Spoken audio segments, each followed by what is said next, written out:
Welcome, everyone, and thanks for joining us today. My name is Sarah Anderson, and I'm honored to serve as Executive Director of the Bay Area Global Health Alliance. It's a global health community now with more than 70 member organizations, academic institutions, NGOs, and nonprofit, tech, biotech, and other private sector companies, all committed to working together, building connections across the sectors, and sharing knowledge to advance global health equity and innovation. We are so lucky to have three premier global health advocacy organizations as members. Those are the Global Health Council, Friends of the Global Fight Against AIDS, Tuberculosis, and Malaria, and the Global Health Technologies Coalition. We will hear from their leaders today to update us on what is happening in Washington, D.C. and its impact on global health. The Bay Area Global Health Alliance is pleased to be co-hosting today's briefing with our member, the Center for Global Health Innovation, and to have Maria Thacker-Gutta as my co-moderator. Before I turn it over to Maria, let me just go over a few housekeeping items. This is a Zoom meeting, not a webinar, so you please take this opportunity to introduce yourself, meet some colleagues via chat, and also please use the chat to ask any questions you may have for the panelists. Maria and I will be moderating the chat for your questions, and we will get to as many as we can towards the end of the briefing. Thanks again for joining us. I hope you all will really enjoy this. It's an exciting time and a sobering time in Washington, and I hope that we're going to learn a lot together today. So thanks again, and let me turn it over to Maria to introduce our wonderful speakers. Great. Thanks, Sarah. It's great to be here with you. As Sarah said, my name is Maria Thacker-Gutta, and it's wonderful to be here and to be a partner on this event. The Center for Global Health Innovation works to accelerate innovations inside of global health challenges and works to build trust between the public and private sectors. So today I'm here simply to introduce and help moderate, and I'd like to really extend my thanks to the Bay Area Global Health Alliance for really pulling the bulk of this program together. So our first speaker today is Elisha Dunn-Georgiou, and she is with the Global Health Council as president and CEO. Elisha has been a lifelong advocate with a passion for improving the health and well-being of vulnerable populations in the US and globally. And she spent more than 20 years advancing political will and increasing resources for policies and programs to improve the health of communities worldwide. Chris Collins is the president and CEO of Friends of the Global Fight Against AIDS, Tuberculosis, and Malaria. And Chris joined the Friends in 2016 and serving as president and CEO. He leads the organization's efforts to engage in U.S. decision makers on life-saving work of the Global Fund to fight AIDS, TB, and malaria, and the importance of expanding global health investment to bring these epidemics to an end, and of course, to advance global health equity. And finally, Jamie Nishi, who is the executive director with the Global Health Technologies Coalition. Jamie leads the coalition's policy and advocacy portfolio, as well as manages the engagement with the various members of the GHTC and maintains relationships with additional stakeholders and partners in the government, private sector, and civil society. She has over 12 years of experience in strategy, business development, and project management. And prior to that, Jamie was a leader over at DevEx. And now I am very pleased to get us started with the program and turn this over to Elisha. Elisha? Thanks so much, Maria. And thanks to the Bay Area Global Health Alliance and the Center for Global Health Innovation for inviting us and putting this together. As Maria said, my name is Elisha Dunn-Georgiou. I'm the president and CEO of Global Health Council. We're a DC-based membership organization of slightly over 100 organizational members, and we really work to bring together advocates, policymakers, academics, private sector to advance good public health policies and leverage more resources for global health. So I was asked to set the stage, which I think if you heard in Sarah's remarks, it's both a sobering and exciting time, which means that there's a lot of things I could say. And I was saying to this other speaker earlier that I was trying to winnow my remarks down to focus on a few things. So I think I'll talk a little bit about the budget and financing, because of course, without financing, we can't do any programming. And we are, I think, really feeling a fiscal crunch in terms of global health budgets not meeting the need that we know is there, particularly since COVID. And tied to that are some points that we as a Global Health Council community have really been advocating around and focusing on regarding global health security and health equity, and really looking at how we can bolster investment and championing of global health by policymakers. And that probably brings to the last point, which I know everyone is thinking about since we're only a few weeks away, the midterm elections, and what that means for not just global health, but for everything. So I think we will all touch on that a little bit. I'll just try and weave some of that into my remarks. And I know that Chris and Jamie are going to dive in deeper on, of course, Global Fund and also some of the research and development pieces that we're all want to see happen. So I'll just start briefly with the budget. So we are in FY22 right now, fiscal year 22, and we had an omnibus for that with a $9.8 billion budget for global health programs. And those are programs funded through state and USAID, and includes multilateral investment for things like the Global Fund. We have a continuing resolution on that 22 budget, which means that we won't start talking about FY23 until after the elections. The continuing resolution takes us into December.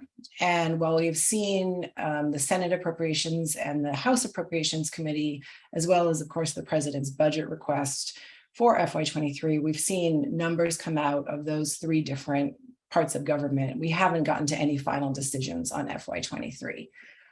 So I'll just say briefly, we sort of kick the appropriation season off with the President's budget request. This time it came out in March. It wasn't what we wanted to see. I'll just say that. There was a request again for the global health programs of 10.6 billion. So FY22 is 9.8. The President asked for 10.6. Given where we are with COVID pandemic still going on, all of the sliding backward in essential health services because of COVID, we know that that doesn't even come close to meeting the need. We were very happy to see, however, money in there going towards the replenishment for the Global Fund and a very progressive and good ask for the Global Fund investment at 2 billion. So that was great. But I think for everything else, we weren't totally satisfied. And we always think of the President's budget, or always want it to be, setting the bar, right? We want the House and Senate to see that. And if it's a high number, take it. But we always, of course, want to see it beyond what's asked. But this was setting a pretty low bar. There was an interesting piece that was included in that request, which was an ask for a mandatory pot of money for global health security to the tune of $6.5 billion, I believe. So this is additional to that 10 billion ask. That would include really good proponents of investments in health systems and in health worker training, research and development, surveillance. I think things that we've all been calling for and recognize are very important since COVID. I mean, before COVID, but definitely since COVID. In principle, it's innovative. It's a great idea. The ideology is there. What makes it tricky is the way that the President requested it, by asking for mandatory money. Essentially, what that does, in very simple terms, is ask Congress to set up an entitlement program for pandemic preparedness that operates outside of the yearly appropriation cycle. I mean, if we could get an entitlement program, that would be terrific, but it takes a lot of socializing and cultivation of buy-in from Congress to make that happen. And unfortunately, it just didn't. So we as advocates were a little bit caught in this kind of political, I don't know, bailiwick, badminton match of trying to figure out how to support this in principle, but recognizing that the mechanism with which it was proposed by the president wasn't going to be feasible this year. And so it's at a certain point, we did pivot our advocacy, trying to get some of that money into sort of the regular discretionary accounts. And so after the president's budget comes out, then we see the House and Senate committees move forward on their own recommendations. The House came out slightly higher at 11 billion. And the Senate committee came back at 10.5, but interestingly, in the Senate, they included some of that discretionary money from the mandatory funding, both as some supplemental money for COVID at 5 billion, and then also a request for 200 million for building health worker and systems capacity. Again, we're sort of stopped here, right? I mean, both of these committees put forward their proposals, and now we have to have Congress come together and conference and work out details. And we won't see that happen until after elections. So right now, as advocates, we're working to make sure that what we think is good in those bills stays in. But I think it's anyone's guess as to what remains. There's also some good language in there on Global Fund again, and I know Chris will talk more about this. And a lot of the increases we see are in this kind of global health security vein. And I'll just pause there and talk a little bit about that, because I think, you know, in the US, we've certainly shifted maybe how we think about COVID, right? I mean, we're not in the sort of emergency stage for many communities in the US. We have vaccines, we have prophylactics, and we've almost turned to that as an endemic disease that is treatable and preventable. We still have lots of problems. I don't want to paint that a pretty picture. And we have lots of difference to access in different communities in the US. But I think that view that you don't have to walk around masked all the time, that you can get vaccinated, that you can get, Paxlovid if you get sick, has also changed the way the US is looking at this pandemic globally. And we've seen a shift in the global health program approach and the White House approach of really talking now about thinking about how to integrate COVID services into primary healthcare, thinking about how we reach high-risk populations first, like healthcare workers and the elderly and others that have, higher risk of morbidity, and not the kind of like blanket vaccinate everyone, treat everyone approach that we saw before. And we see now this turn in some of the COVID conversations to mainstreaming, and how do we integrate that not just at healthcare facilities, but also in terms of surveillance and data and sharing of evidence across the board. That said, pandemic discussions are far from over, right? We're still in the middle of COVID. Now we have monkeypox.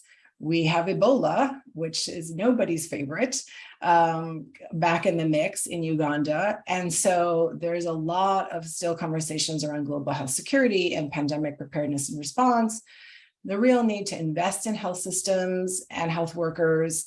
And I think too, the health equity conversation is tied to that. There was a lot of talk about health equity as we move through COVID, particularly around vaccine access. And there's still a lot of rhetoric, I think more now too, about engaging communities.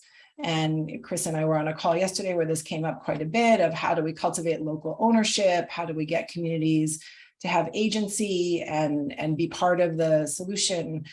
So the rhetoric is there. The action isn't quite there yet. I think we see fragmented action, but we need to have some conversations and really push on bringing that local ownership and community engagement piece to scale as part of sort of normal operations. That again is not just when we get hit with a pandemic, but it's constant work for us as a global health community.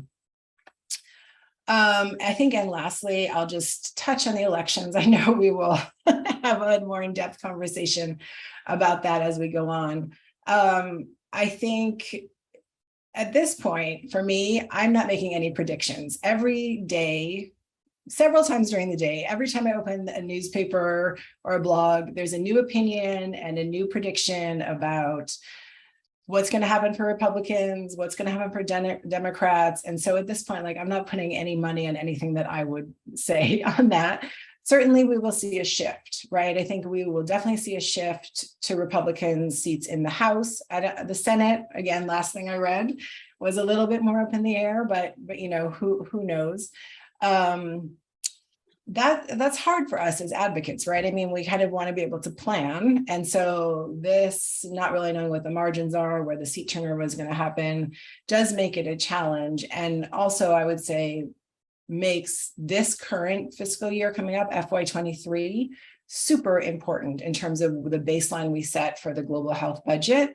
Because if we do have a huge turnover, a huge swing to one party or the other in FY24, then getting us bumped up from the 10 billion being asked to say the 17 billion, which is for the global health community, kind of the low bar of what we know the need actually is. That's a really huge leap when you don't have longtime champions, fans of global health, people who really understand how it works in place. And so my approach to this is to hope for the best, but plan for the worst. And I think as an advocacy community, that's a hard lesson that we've learned over the past several elections. But for GHC, we do that every time there's a new Congress. We produce something called the Global Health Briefing Book, which with input from all the GHC members really goes through the basics of the budget categories. So MNCH, Global Fund, R&D, and we use that to educate the incoming members. But again, we have to do that groundwork and figure out who are the champions, who is opposed. For many people coming into Congress, they may not have any record on global health. And so there is a little bit of time that's taken in the beginning to figure that out before we can really start to move an agenda. I'll pause there. I know we can get into more details at Q&A, but I will hand it over back to Maria. Thanks. Oh, I'm supposed to pass it to Chris. Yeah. Sorry. Over to you, Chris. Hi, good morning, and thanks so much for including me in this discussion. Yeah, so I was going to say a little bit about Global Fund replenishment, and then the context of the election, and then maybe a little bit about the Global Fund and pandemic preparedness. Let me minimize my screen so I am not staring at myself quite so weirdly. Okay, so Global Fund replenishment. The pledging session was held last month in New York. It set a record for multilateral global health fundraising event. 14.25 billion was pledged. You saw 5 of the G7 countries come in with very significant increases, most of them around 28% to 30%. That's incredibly impressive. If you count it in yen, Japan came up about 60%, even though they pledged in dollars, but because the yen has fallen so much, their overall increase was about 60% in their own currency, but several others did 30%, 28% increases, including the United States. So, I think on the good side of Global Fund replenishment was you really saw global solidarity and endorsement of the Global Fund and the Global Fund's mission, and by major donors, and also by implementing countries. South Africa increased their pledge by 30%. Other implementing countries did too. So that's hopeful. There's clear global support for the mission of the Global Fund and what it does. The less good aspect here is that there was a significant shortfall from the goal. They had wanted to raise $18 billion, not 14.25. The reasons for the shortfall are UK, which was the second biggest donor last time around, has not yet pledged. We expect to pledge next week. Also, Italy hasn't yet pledged. UAE, India, China haven't yet pledged. Some other big donors like France didn't quite make the requested 28% increase. They came in a little bit lower. And also currency fluctuations really hurt us. The fact that the dollar is so incredibly strong now means that the value of what was pledged last month is about $700 million less than it would have been before the Ukraine war started, just because the dollar has become so much more stronger and they count in dollars. So all of those are headwinds to getting to the target. I think I think we need to be aware of both stories here, right?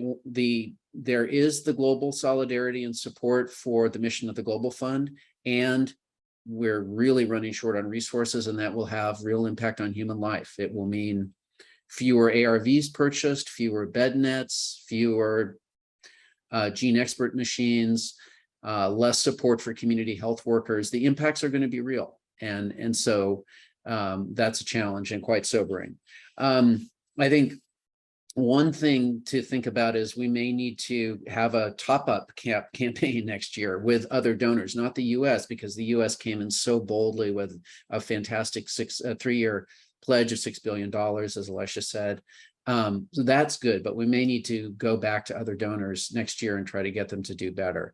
I think for the immediate term, Elisha spoke about the finalizing the FY23 appropriations this fall. Hopefully, we do very much want to keep the allocation to the Global Fund at $2 billion, even though we'll need to revisit the total amount to the Global Fund in the coming 2 years because of the match requirement. It is not yet fully satisfied.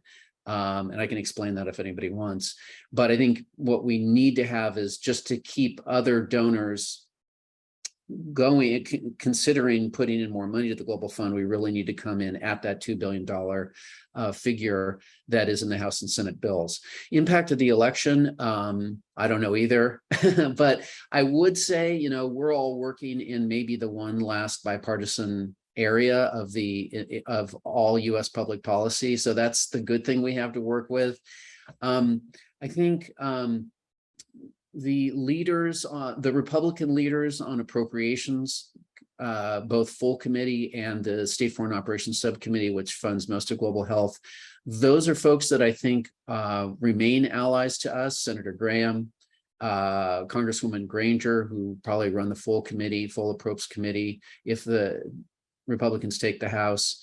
Hal Rogers or Diaz-Balart might run state foreign operations over in the House. Senator Graham could run, if the Senate were to flip, Senator Graham could run SFOPs over there. These are all people who are supportive, so who we can work with. And I think, we may be looking at making our case a little bit differently than we have the last couple of years, but we know how to do that. So I think there'll be things to work with. What I do worry about is new members coming in who are just doctrinaire and dead set against international assistance. That becomes problematic, particularly when they start playing more of a role in appropriations decisions. That hasn't happened yet, but we're going to need to, double down on our messaging in ways that can reach Republicans and Democrats. Finally, I was asked to say a word about pandemic preparedness, and obviously we can talk about this more. It's an area where, I think we all need to be engaged, where a lot of world leaders are thinking about this. There is the new Pandemics Fund at the World Bank.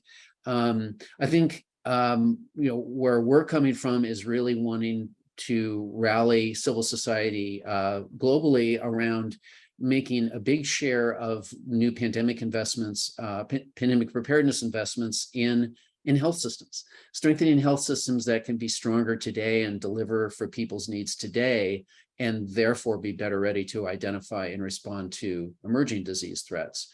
That's what we're pushing for. We're also pushing for a big role for the Global Fund as an implementer within the new financial intermediary fund. There's some technical points we could talk about if you're interested. In order for the Global Fund to be eligible, the modalities of the funding need to work in particular ways, and so that's something we're looking at. We just joined 50 other groups around the world in writing to the board of the new pandemic fund, urging a focus on health system strengthening through pandemic preparedness. I think I will leave it there, and just we can follow up if anyone has questions or comments on all of that, but let me, with no further ado, hand it over to Jamie. Thanks, Chris, and thanks so much for the organizers. I serve as the Executive Director of the Global Health Technologies Coalition, and we're very delighted to have recently joined both the Bay Area Global Health Alliance as well as the Center for Global Health Innovation. And just by way of background, we're a coalition of over 40 academic institutions, nonprofit organizations, other coalitions, and aligned businesses who are working to advance policy and advocacy in support of the global health R&D ecosystem. So what does that mean? We're thinking upstream. It's always nice to come after partners like GHC and Global Fund, who are thinking about the ecosystem. We're sitting a little bit upstream from that, thinking about how do we make sure that the global funds and the U.S. agencies for international development of the world and other bilateral and multilateral partners have all of the tools they need to tackle the global health challenges we all face. And in particular, our history when we started 15 years ago was focused on how do we develop the right drugs, vaccines, diagnostics, and other medical technologies, specifically for poverty-related neglected disease and for low-income, low-resource settings. So historically, a lot of our focus has been on HIV, tuberculosis, and malaria, neglected tropical disease.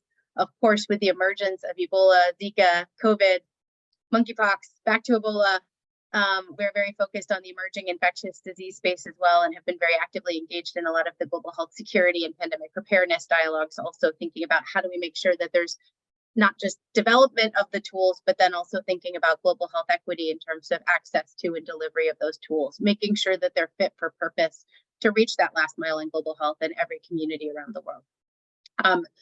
We play a little bit of a different role in the US advocacy ecosystem compared to colleagues here, I think, just because I often joke that we put the research agenda in the state and foreign operations agencies. So we track, of course, PEPFAR, we track very closely the US Agency for International Development, but within that, we're trying to think about what is the role that USAID plays in advancing R&D of biomedical technologies. And on the other side of the coin, we like to put the global in the health and human services agencies of the US government. So we recognize, and I think where I can spend a little bit of time sort of talking, we recognize the contributions that agencies like, of course, the National Institutes of Health, the US CDC, BARDA. I was told to make a joke with the California audience. We're not talking about BART, the trains in San Francisco. We're talking about an agency that was stood up under HHS in response to the anthrax attacks on Congress many years ago, and an agency that was stood up to support US health security. But as all of us hear and say every day, diseases know no borders. And when we think about agencies like that, we really have to think about a global approach to supporting US health security. And just even the US Department of Defense we track, because we realize that research that's happening within the DoD in support of the warfighter also is research that's being advanced with low resource settings in mind. And how can those innovations actually pivot and support global health issues? I think a perfect example of that being research on malaria vaccine really started with the US Department of Defense, thinking again about the warfighter, but now it's great to see a malaria vaccine and other candidates in the pipeline. So sitting upstream and sitting across a broader swath of US agencies. We also do multilateral policy and advocacy, tracking the World Health Organization, the G20, G7, and I won't get into that as much today. I think Elisha did a great job talking about sort of the overall budget outlook. If folks have questions specifically on the health and human services side, I'm happy to jump into that in the Q&A. I want to spotlight on two big things that we at GHTC are tracking on right now. One on the health and human services side, one on the state and foreign operations side. Maybe going back to USAID first, one thing that we've observed is that the US Agency for International Development's Global Health Bureau has decades of experience supporting late-stage research. Often, this agency is thought of as the delivery folks, but the reality is that they play a really critical and unique role in the US government on thinking about human-centered, patient-centered, community-centered design of the technologies that are needed to support their mission, the health outcomes that they're trying to drive. They've supported decades of work on clinical trials and late-stage research. They think about operational and implementation research and uptake of new health technologies. And I mention all of that because one of the things that we're observing in the ecosystem, and again, this doesn't sort of matter what administration you're tracking this, there's been a long trajectory of investment in this area, but we're actually seeing that the percentage of funding for R&D relative to the total budget of the Global Health Bureau has been flatlined or in fact decreasing as a percentage over the last decade or so. So one thing that we're actively working on right now is actually trying to create a new fund. We're calling it the Supporting Innovative Global Health Technologies Fund, or SITE Fund, because anything that involves US Congress and advocacy has to have a great acronym, right? But really trying to figure out how we can create a new dedicated funding line within that agency that is supporting innovative technologies. I think that that's really important for the two partners who are facilitating today's webinar, because I think that many of you on the line are innovators. I think there's going to be some opportunities to think about advancing innovation outside of where innovation has historically been funded by that agency, which is, often things have been vertically funded by the TB program, by the malaria program, by the neglected tropical disease program, which is great and really important. We want to keep that, maintain that. But what about cross-cutting health areas? What about diagnostic testing? Chris mentioned Gene Expert Machine. How do we think about diagnostics to tackle a whole range of health areas at the same time? What if you're a patient or a person sitting in sub-Saharan Africa who is living with HIV, maybe malaria, at risk for COVID, maybe they have diabetes? How do we start to really rethink a patient-centered approach, or sort of, as we like to describe it, an inclusive innovation approach to serving and supporting those populations, those communities, or even thinking about the frontline health workers? What are the unique circumstances they're dealing with? How do we make sure that technologies are fit for purpose to make it more effective for them to deliver? So that's a really big push that we're working on right now. I should note that we're really focused on making sure we don't rob Peter to pay Paul. Elisha talked about all the really tough budgetary decisions we're up against. Chris talked about it, of course, as well, in terms of, how do we have so many global needs, how do we support all of them? So one of the things I think all three of our organizations are very aligned on is how do we get that SBOX top line budgetary number to go up? It's easier said than done, but we need that wiggle room in the budget to be able to do more with Global Fund, to do more for supporting bilateral health and development programs, and to be able to create space to protect or grow work like the R&D funding. So that's one big priority for our group. Happy to answer questions about it after. Switching over to the Health and Human Services side, we've also been tracking this agency, BARDA, again, not BARDA, that is going to be up for reauthorization next year. Again, mission was originally focused on US health security, very focused on chemical, biological, nuclear, radiological threats. And they've always had this little sort of program or bit of work that's been focused on emerging infectious disease. And they've also had programs focused on antimicrobial resistance. One of the interesting things about BARDA is they did come in the spotlight during COVID because they're the agency that received a ton of supplemental funding to work on late stage research and then into procurement for US allocation of COVID vaccine, but also for diagnostics. So we see that this agency plays a really, really important role for US health security. But we also recognize that those innovations could also serve a broader global purpose. We're starting to see that agency work more in this space, but it's always been dependent on emergency supplemental funding, not on core appropriations. So one of the big things we're looking at is how do we sort of make sure there's carved out dedicated funding, especially for their emerging infectious disease work, which sort of waxes and wanes with crises and doesn't have stability. And how do we make sure that we recognize that a big threat to US health security, as we've seen with COVID, is naturally occurring emerging infectious disease?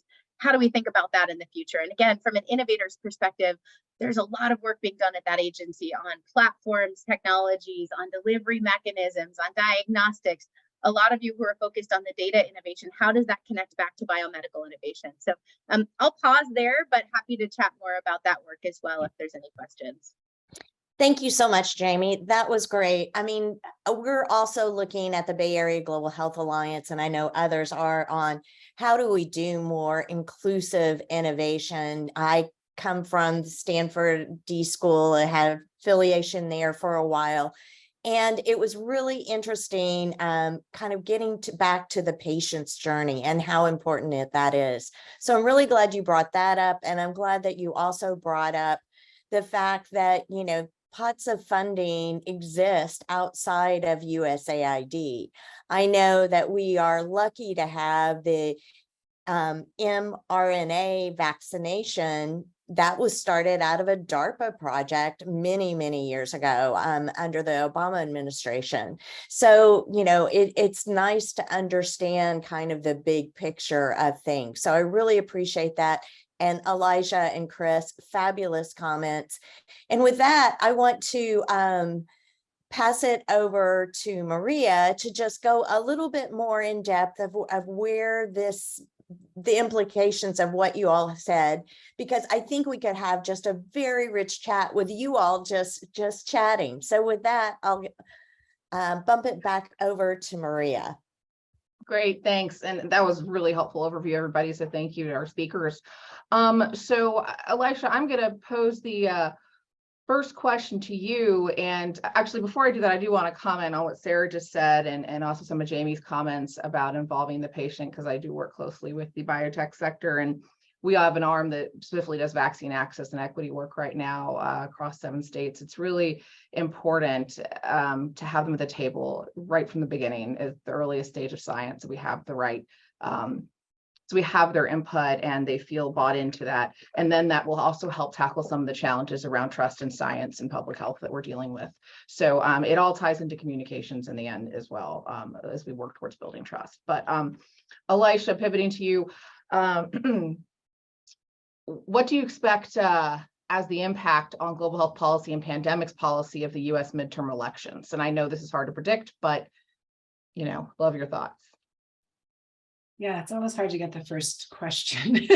I mean, I think that what we have seen in terms of advocacy trying to get supplemental funding for COVID over the past year, that was routinely blocked by Republicans for the most part. And so, yeah, I mean, looking ahead, I take what Chris said earlier to heart, that there are people who are champions on funding and believe in international affairs and relationships. Some of the people that Chris mentioned don't necessarily believe in the full suite of progressive policies in global health that we need. Lindsey Graham comes to mind, top of list, who has repeatedly put forward, the Mexico City policy and other things, the global gag rule. So that's a little separate from the pandemic question, but I think it's a concern, frankly. I mean, I think, again, if you have people who are new coming in, who are not well versed in global health, or whose constituents don't think that investing in global health is important, then we have a challenge ahead of us, right? Because congressional members answer to their constituents. And if what the constituents value becomes what the congressional member values if they want to get reelected. And so there is some grassroots piece there of not just educating Congress, but in this day and age of misinformation, we really have to think about how we bolster the understanding that investing in global health is less than 1% of the foreign assistance budget, this tiny amount of money, but 2, yields dividends for Americans, for the rest of the world, both because it protects health, but also it has ramifications for economic prosperity, education. I mean, there's a long list and evidence of what investing in health yields for individuals and for communities and for country growth. So there's a challenge ahead of us, to be sure. And I think I think Chris's point about protecting the global fund financing is important. I mean, I think that we have taken that as a given for quite a while, that the US will support and invest in the global fund, that the US will invest and support in multilateral efforts. We certainly saw a resurgence of that feeling with the Biden administration, very clearly saying that multilateral engagement is important. And we see that now with the new pandemic prevention and response fund at the World Bank that Chris mentioned, where the US has really been leading on that. And is in fact, quite really right now, where they're putting a large part of their global health security efforts. That's this administration with congressional support, with elections coming up, both in the midterms, but then also the next administrative election. I think we have to start preparing for a really challenging time. Yes. And unfortunately, the grassroots piece of it is important because those elected officials do listen to their constituents. So those partners on the ground and community leaders on the ground do help influence that vote. And we're doing the best we can down here in the South. We'll keep fighting the good fight and educating where we can and through our partners on the ground. But I wanted to see, Jamie, if you had anything to add, and then Chris, I'm gonna pick on you a little bit too. Oh, good. I was getting off mute because I was getting excited. I completely agree with, again, Elisha and Chris's assessment, especially when thinking about the state and foreign operations sort of leadership in this, in one sense, there's just not going to be as many big shifts, I don't think, on the SFOP side in terms of committee leadership. As it's going to be some of the same players that we've seen, for better or for worse. I actually think there's going to be a lot more when we think about the leadership on, say, Senate Health Committee, the health and the HHS agencies, and thinking about community leadership. One thing that we talk about almost every day is what happens if our Senate Health Committee is led by Rand Paul and Bernie Sanders. A, how are those two going to work together? B, I think there's going to be a lot of education with either of those individuals to think about why should they care about issue areas like global health R&D. It's just going to be an incredibly different dynamic. Now, maybe it won't be Rand Paul. Maybe he'll take a leadership role somewhere else. Maybe it'll be Senator Cassidy. Maybe that's a different thing. He's a medical doctor. But I think we should expect, especially when looking at the HHS agencies as well, a bit of a shakeup in terms of the leadership of what we're going to see. And I mean, I think we have to keep in the backdrop of all of this just the, general fatigue after COVID. I think that there's a lot of stakeholders on the Hill on both sides of the aisle that have just been talking COVID nonstop through the whole pandemic. And I think we've all got to work against that to say, hey, but don't forget, we still are in a pandemic. We have other emerging health crises. We have enduring health crises. We still have to tackle that. And so I think regardless of sort of the congressional, the midterm elections, we really have to be thinking about how do we keep everyone engaged in the fight against all of the health areas we care about, and making sure we don't sort of have fatigue on that, especially while juggling Ukraine and food crises and the global economic situation. I mean, it is really an uphill battle right now with a lot of different factors at play. Yeah, so no, I completely agree, and all that does impact global public health. So war, famine, all of that. So Chris, did you have anything to add? Yeah, well, I just wanted to say I really agreed with all of these comments, particularly Elisha's, point about when I was being optimistic about next year.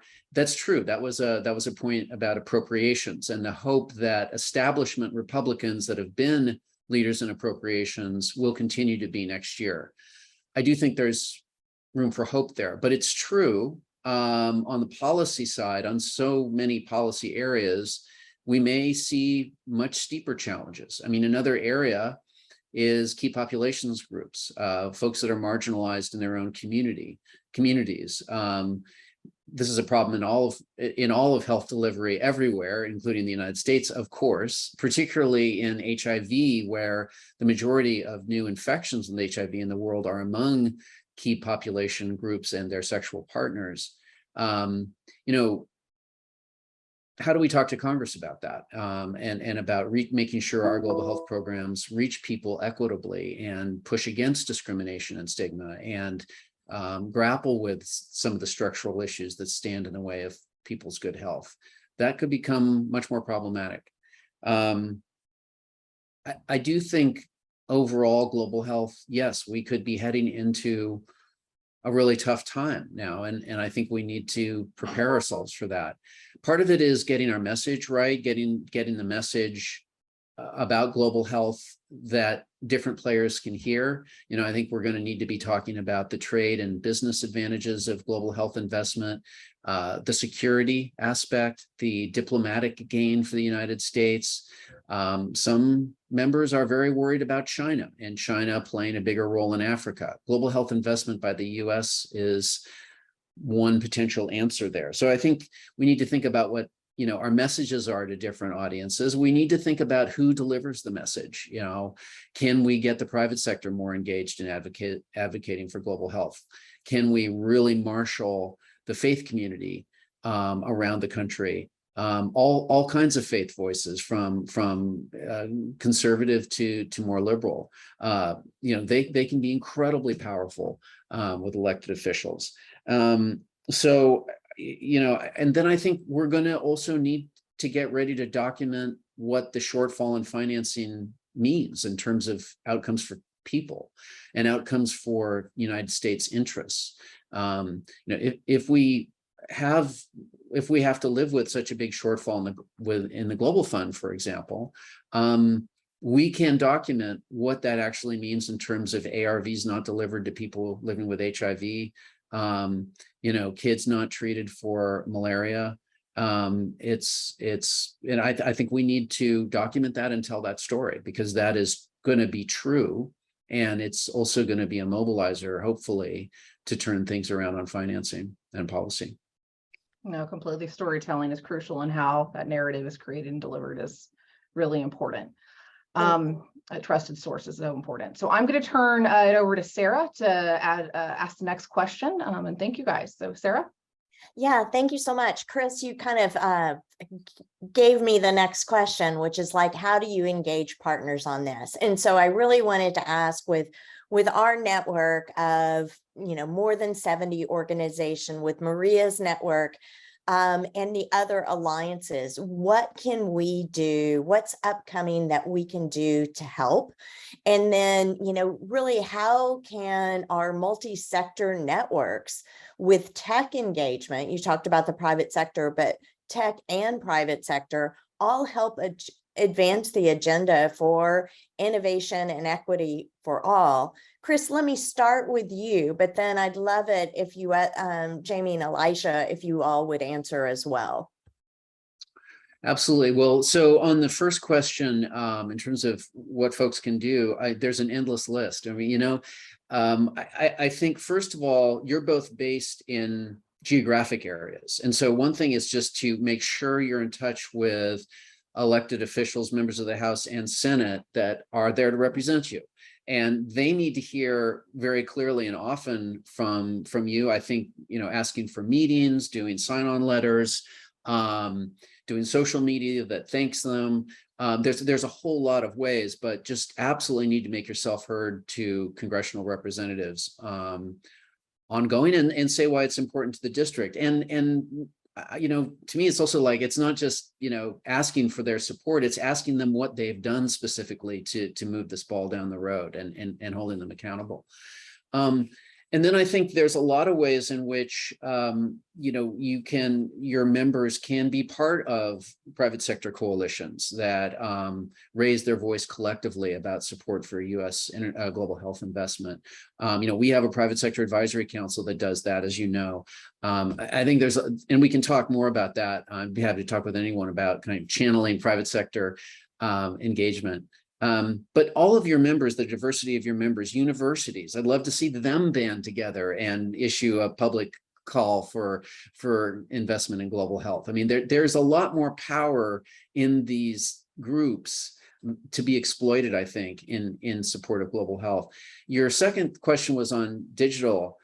Huge opportunities in this area. And, just like you're saying, we need to be ready to take advantage of technological advances in data to advance health, but make it drive equity in health rather than drive apart the haves and the have-nots in health.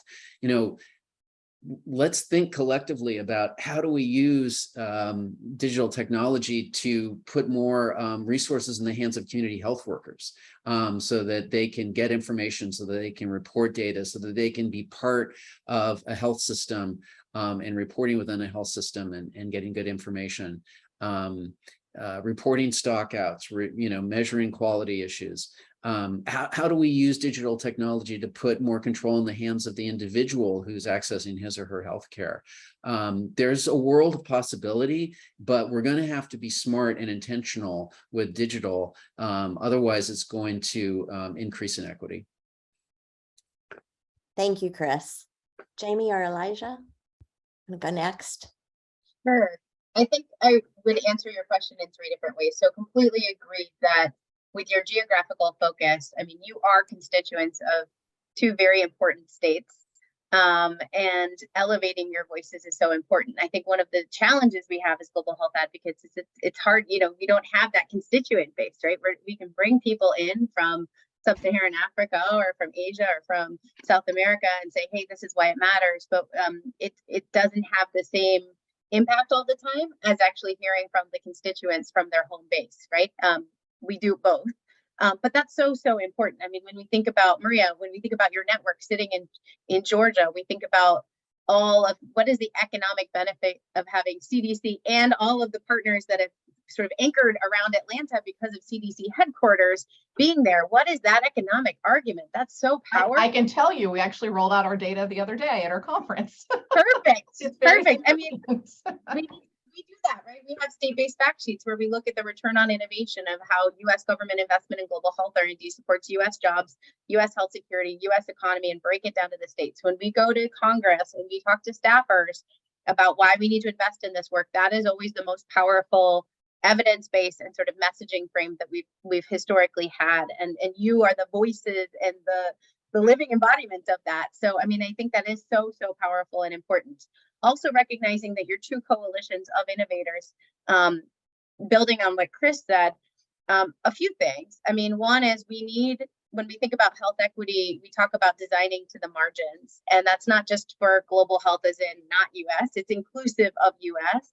And I think there's a lot more that could be done in terms of messaging and framing how innovation needs to design for low income populations or sort of, farther off the grid populations in the United States. And I think your innovation network could actually be really important champions for elevating that. Yeah, health equity isn't just global health equity. Global health equity includes communities all around the US who are not getting access to the tools they need when they need them for a myriad of health areas. And then the third thing I would mention is catalytic investment. It's been really interesting to watch in the last couple of years. BARDA launched the first venture mechanism, venture funding of US government. They've got a BARDA Drive Ventures program where they're looking for catalytic investment. How do they pair up and use public sector funding to de-risk investment in innovation, in R&D, but then have that met, it has to be matched with outside funding. I think there's a lot of opportunities for partners in both of these groups to really engage and start to look at where there's co-investment, co-innovation opportunities, recognizing that US government might help to de-risk something, but then innovation partners may be able to come in and really be the catalyst to drive an innovation from, idea to reality. Thank you, Jamie. Do you want to have the last word on this one? Sure. I mean, I think that Jamie and Chris both said amazing things about digital in a way that I couldn't. I mean, I would just echo both that there's always a tremendous space for innovation. I think that sometimes government funding for innovation and implementing of innovation, particularly digital technology, can go a little bit slowly. And so I would just, on that equity front, encourage collaboration with civil society, with implementing partners, and with others, because oftentimes when civil society gets in the room, since we're hopefully more nimble and flexible than a giant bureaucracy, we can actually help push forward innovations and test them out, right? And show that they work and that they're useful and that they make a difference. So in addition to the government piece, I would just let's not lose the thread that private sector partnership with civil society is also, and communities, is also really valuable. I just, on the what else can you do at the state level, I just want to lift up something that Chris said, because I think this is such an underutilized tool: the thank you letter.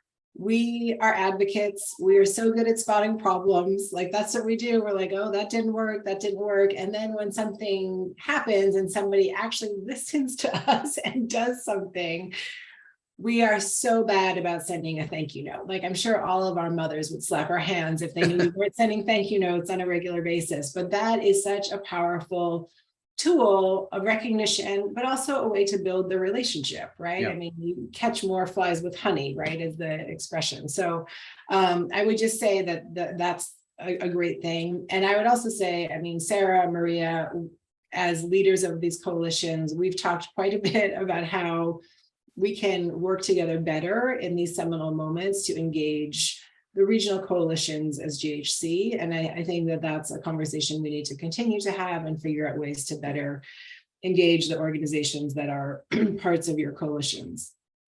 The last thing I would say is, organizationally, you can do things. Individually, vote. Please vote. I can't say anything about how you should vote. Vote however you need to vote, but it makes a huge difference. And you've heard throughout this session about sort of our concerns moving into the elections after the midterms, not just because we might gain opposition to global health investment and policies, but also because changes are good, but they also require from us a tremendous amount of education and work to build that champion base. And so the vote matters is all I will say.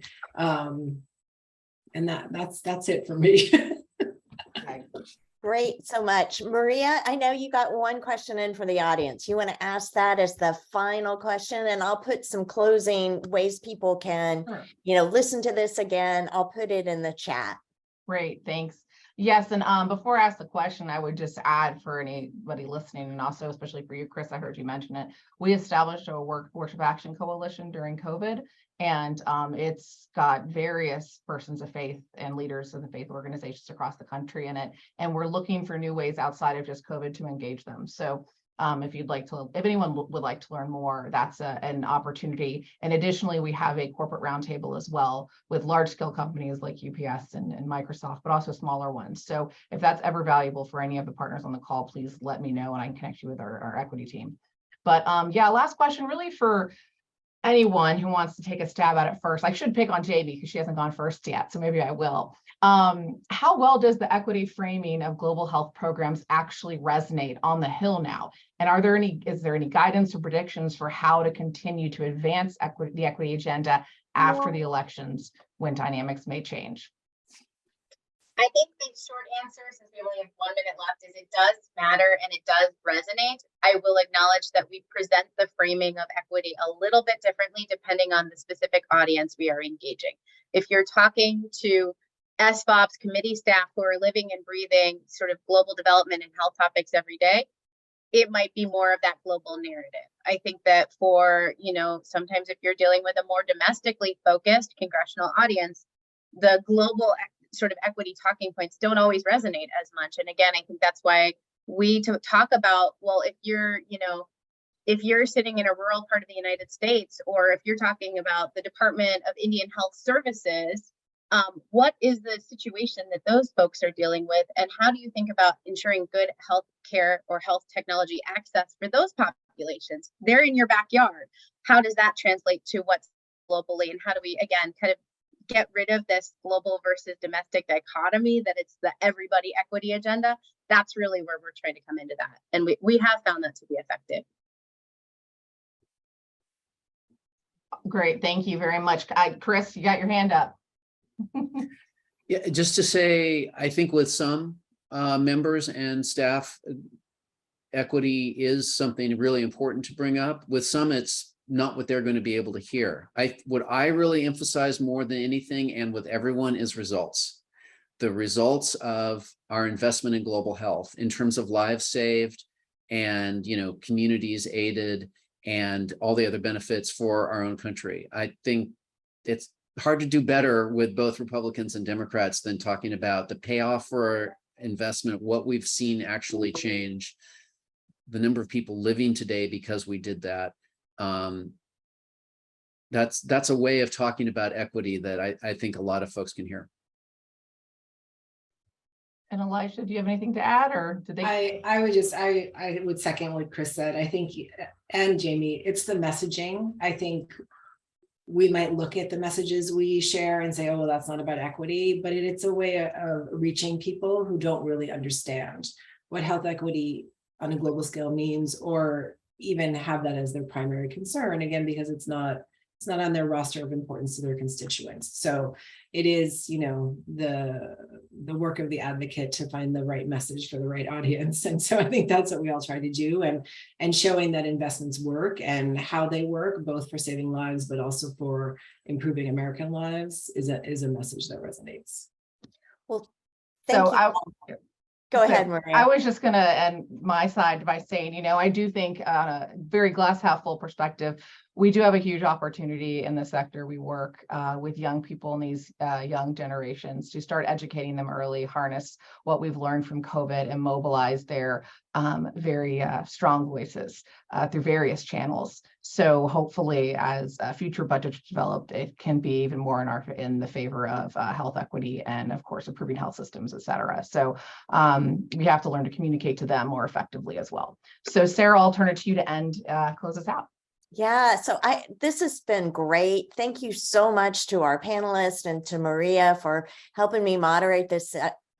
I mean, we have so many great action items and things we can do and how advice for advocacy in addition to just being so informative. So we're going to have a write-up of this and we'll put it on our website by the end of the week. So you'll have it. And then we hope other people will share it and have the opportunity to learn as much as we did this morning. So thank you all for who joined us, and especially to our panelists. It's just been great. And we're so glad to have you as members and partners. So thank you, and I hope everyone else has a wonderful rest of their day. Thank you. Bye, Thank you. everyone.